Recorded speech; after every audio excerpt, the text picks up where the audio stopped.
Hi friends, ഇന്ന് ഞാനൊരു അടിപൊളി ടേസ്റ്റി ബ്രൗണിയുടെ റെസിപ്പി ആയിട്ടാണ് വന്നിരിക്കുന്നത്. ഇതിനായിട്ട് ഞാൻ വാൻലിയറിൻ്റെ ഡാർക്ക് കോമ്പൗണ്ടാണ് യൂസ് ചെയ്യുന്നത്. 125 ഗ്രാം ഡാർക്ക് കോമ്പൗണ്ട് എടുത്തിട്ടുണ്ട്.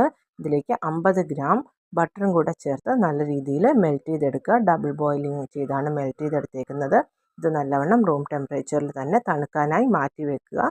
അത് തണുക്കുന്നത് വരെ ഒരു 3 മുട്ട പൊട്ടിച്ച് അതിലേക്ക് ഒരു നുള്ളു ഉപ്പും 1 ടീസ്പൂൺ വാനില എസൻസും ചേർത്ത് നല്ല രീതിയിലൊന്ന് മിക്സ് ചെയ്തെടുക്കുക. ബീറ്ററോ വിസ്കോ എന്താ നിങ്ങളുടെ കയ്യിലുണ്ടെന്ന് വെച്ചാൽ അത് വെച്ച് മിക്സ് എടുക്കാവുന്നതേ ഉള്ളൂ. നല്ലവണ്ണം ഇതൊന്ന് മിക്സ് ചെയ്തതിന് ശേഷം 1/2 കപ്പ് പഞ്ചസാര ചേർത്ത് അതും നല്ലവണ്ണം ഒന്ന് മിക്സ് ചെയ്തോ ബീറ്റ് ചെയ്തോ പതപ്പിച്ചെടുക്കുക. ഇതിലേക്ക് ഉരുക്കി വെച്ചിരിക്കുന്ന ചോക്ലേറ്റ് മുഴുവനായിട്ടും ചേർത്ത് കൊടുക്കുക.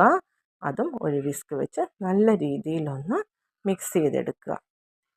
ചോക്ലേറ്റും എഗ് മിക്സും നല്ല രീതിയിൽ മിക്സ് ആയതിന് ശേഷം ഇതിലേക്ക് കുറച്ച് ഡ്രൈ ഇൻഗ്രീഡിയൻസ് കൂടെ ഇനി ചേർത്ത് കൊടുക്കണം. ഇതിനായിട്ട് ഞാൻ 1/2 കപ്പ് മൈദമാവ് എടുത്തിട്ടുണ്ട്. ഇത് ഒരു അരിപ്പയിലേക്ക് ഇട്ട് കൊടുക്കാം.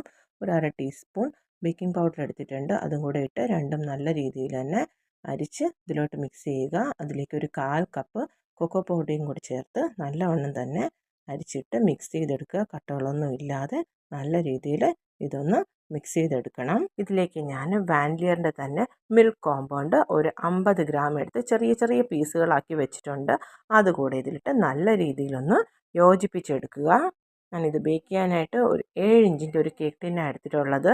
ഇത് ബട്ടർ പേപ്പറൊക്കെ വെച്ച് ഗ്രീസ് ചെയ്തെടുത്തിട്ടുണ്ട്. ഇതിലേക്ക് ഈ ബാറ്റർ മുഴുവനായിട്ടിട്ട് ഒന്ന് ടാപ്പ് ചെയ്ത് കൊടുക്കുക. ഇതിൻ്റെ മുകളിലേക്ക് കുറച്ച് പഞ്ചസാര വിതറി കൊടുക്കുക. ഇത് മുകളിൽ നല്ല ഗ്ലേസിംഗ് ആയിട്ട് വരാനാണ് പഞ്ചസാര വിതറി കൊടുക്കുന്നത്, അല്ലെങ്കിൽ മുകളിൽ ഉണങ്ങി ക്രാക്സ് വരും. ഇതൊരു 30 മിനിറ്റ് ഞാൻ ബേക്ക് ചെയ്തെടുത്തിട്ടുണ്ട്. നമ്മുടെ ബ്രൗണി നല്ല പെർഫെക്റ്റ് ആയി ഇവിടെ കുക്കായി കിട്ടിയിട്ടുണ്ട്. ഇതിനൊന്ന് ഡിമോൾഡ് ചെയ്തെടുക്കാം. അപ്പോൾ നമ്മുടെ ടേസ്റ്റി ആയിട്ടുള്ള പെർഫെക്റ്റ് ബ്രൗണി ഇവിടെ റെഡിയായി കിട്ടിയിട്ടുണ്ട്. ചോക്ലേറ്റ് ലവേഴ്സിനൊക്കെ നല്ല ഇഷ്ടപ്പെടും ഇത്. അതിൻ്റെ അകത്ത് ആ പീസ് ചോക്ലേറ്റൊക്കെ നല്ല മെൽറ്റായി ഇരിപ്പുണ്ട്. കഴിക്കുമ്പോൾ ആ ചോക്ലേറ്റിൻ്റെയൊക്കെ ടേസ്റ്റ് നല്ല രീതിയിൽ കിട്ടും. അപ്പോൾ എല്ലാവരും ഇതൊന്ന് ട്രൈ ചെയ്ത് നോക്കുക. ലൈക്ക് ചെയ്യുക. ഇഷ്ടപ്പെട്ടോ എന്നുള്ളത് കമൻറ്റിൽ അറിയിക്കുക. എൻ്റെ ചാനൽ സബ്സ്ക്രൈബ് ചെയ്ത് എല്ലാവരും എന്നെ ഒന്ന് സപ്പോർട്ട് ചെയ്യുക. അപ്പോൾ അടുത്തൊരു വീഡിയോയിൽ കാണുന്നത് വരെ എല്ലാവർക്കും ബൈ ബൈ.